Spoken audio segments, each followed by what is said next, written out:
Good morning, my brothers and sisters. Welcome to episode number 186 in the book of Genesis. Today's title is I Wasn't Afraid Until You Told Me to Be Brave.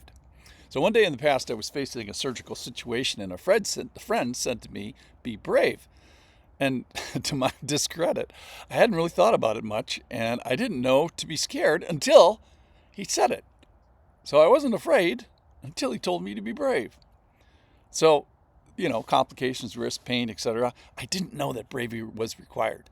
So here's the parallel for today's passage is today we get a new name for God. And it's a big deal. When you get a new name for God in the Bible, it's a big deal. Why is that? Because they never fade. The names that were then are now and forever. So it's a huge deal. They're going to last to eternity. So today we get this new name for God, and the whole world didn't know something, and then now we know it, and that is shepherd. God reveals himself as shepherd. It's like, oh, I didn't know that shepherding was required. I didn't know that a shepherd was required. Oops, I didn't know. You need a shepherd, and I guess by extension, you're a sheep, that's no fun. All right, so here's the context is Jacob is blessing his children that he's leaving behind. He's old, he's 147 years old, he's going to die in tomorrow's passage. He's been separated from Joseph for 20 years, and now he's going to bless Joseph. And one of the things he says about the Lord in this context of blessing Joseph is that the Lord is a shepherd. Didn't tell anybody that before that. So this is from Genesis chapter 49 and verse 22. Joseph is a fruitful bough. This is his blessing. A fruitful bough by a spring. His branches run over the wall. The archers bitterly attacked him, shot at him, and harassed him severely. Yet his bow remained unmoved. His arms were made agile by the hands of the mighty one of Jacob. From there is the shepherd, capital S, shepherd, the stone of Israel. Okay, so Joseph has been fruitful already. His whole life has been an example of that. His life has been used to heal his family and provide food for the nation of Egypt, the nation of Israel, and the whole known world at the time. And Joseph is given a great example of how to live amongst evil and sexual peril and natural disaster and all this stuff. So here, Jacob reminds us of the difficulties that Joseph has endured from slavery, betrayal, sexual temptation. So if you're today listening to this or watching this and you have real difficulty, real danger, real poverty, real punishment, real injustice, real temptations, well, pay attention because this guy is your guy. Joseph is your guy.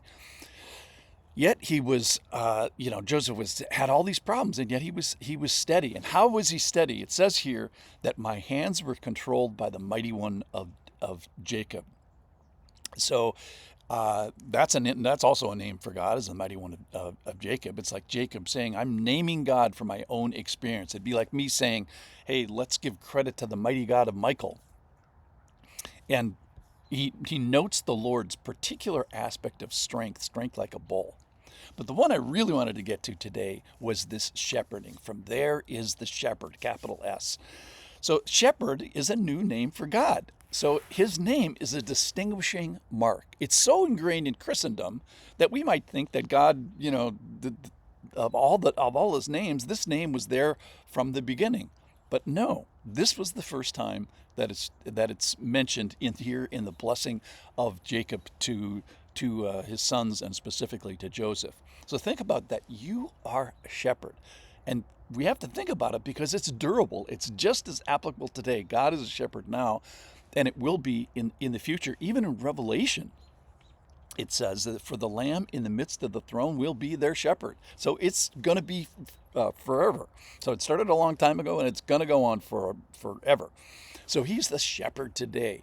But for Jacob, and for kind of the revelation to everybody, it's like, oh, he's the new shepherd. So God could have referred to himself in any way he wanted, but he wanted us to know this, that he's the shepherd. So let's think about that. It's also a name that spills over not only from God, for those who take care of the flock of God. First Peter 5:2, shepherd the flock that's among you. That's a call to the elders of the church to be shepherds just like Jesus was. Acts 20:28, pay attention to yourselves and to all the flock. So then he names the people of the shepherd are called the flock. So there's all these extensions to this. And then Luke 15, this job description. What does a shepherd do, a biblical shepherd do? What man of you, having 100 sheep and he has lost one of them, doesn't leave the 99 in open country and go after the one that's lost until he finds it? So the shepherd seeking the lost sheep. And then the great one of all time, Psalm 23, written by David, the Lord is my shepherd.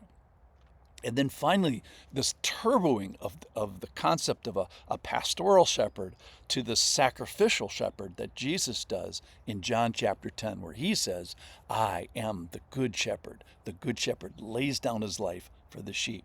So we get his eye upon us. We get his care. We get his protection. We get his pursuit. And then with Jesus, finally, we get his sacrifice. So this redefinition or expansion of the definition of what it means to be a shepherd. So remember, the names of God do not fade. He's a shepherd today, just like he was a shepherd way back when. We get his protection, his care, and his sacrifice. So perhaps you need him today as shepherd, capital S, shepherd today. Maybe you need him to lay down his life for you in sacrifice. That's called salvation. Or maybe you need his protection. Maybe you're facing something scary. Like when I was facing a big event and my friend told me to be brave, and only then do you realize you need what he asks of you. So it kind of dawned on me, it's like, oh, when he calls himself the shepherd, it's like the world realizing, waking up, it's like, wait, I need a shepherd. So hello, good shepherd. I didn't know I needed you. We didn't know that we needed you. So like my surgery, I didn't know I needed to be brave. And we didn't know that we needed a shepherd. We forgot. We didn't know we needed his care and protection and sacrifice. So let's look to him today. Let's look to him as a shepherd and maybe as a new shepherd. Like, hey, I didn't know I need a shepherd. Now we know we need a shepherd. So let's call on him today as shepherd. Thanks for listening.